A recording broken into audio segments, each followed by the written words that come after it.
I'm back. I haven't done as much with this YouTube channel as I would have liked regarding my scoliosis surgery, but I had a few complications.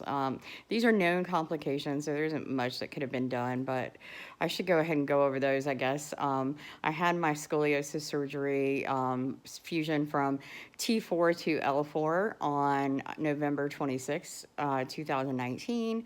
I am 45 years old. I live in Phoenix, Arizona with a wonderful husband, and it's been a rough few weeks. Tomorrow is the beginning of week 3 for recovery, and I am just going to talk a bit about the complications and things I've been going through.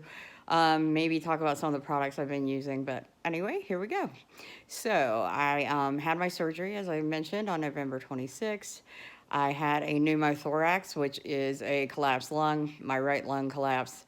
I woke up in ICU, and they were asking for consent to tube me so they could get my lung back up and reinflated, basically. And luckily, I know what that is and was able to give consent. They didn't mention it to my husband, which I found odd because he called my work and said, "Oh, she's out of."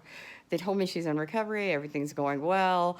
But not only did I have a pneumothorax or collapsed lung, but I also had lost a lot of blood. So I was suffering from really bad anemia from being low in hemoglobin. Didn't get bad enough for them to give me a blood transfusion.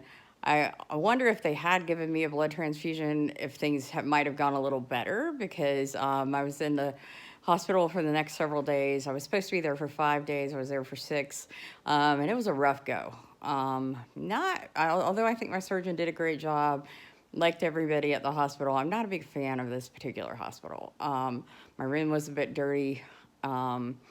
It was just it was difficult, and they had planned for me to go to rehab after surgery, which is something I had not planned, and I honestly was in no state to make a decision like that either. My husband helped me, and we decided I wouldn't go to rehab, but we were going back and forth even after I got out of the hospital. Should I go to rehab? What should I do? I can't get up the stairs to get into our condo. There's 19 stairs. I did get up though, but it's very difficult. What should we do? Just going back and forth, and it was a very difficult time. I had to go to the emergency room 2 different times.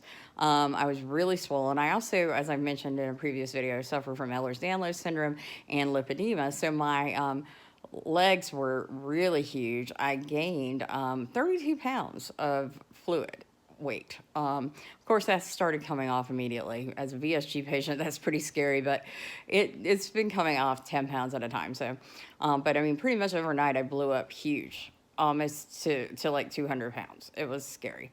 Anyway, but here we are, starting week 3. Things are going better. I had my final trip to the emergency room yesterday to get some painkillers because my pain management appointment isn't until this Thursday. Hoping that goes well. I had a fall as well when I came home.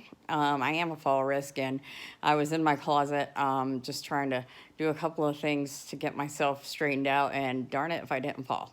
So I had to go back to my orthopedic surgeon's office and get some x-rays, and they've informed me that everything's fine, the hardware looks good, everything's great. So luckily I didn't tear anything up.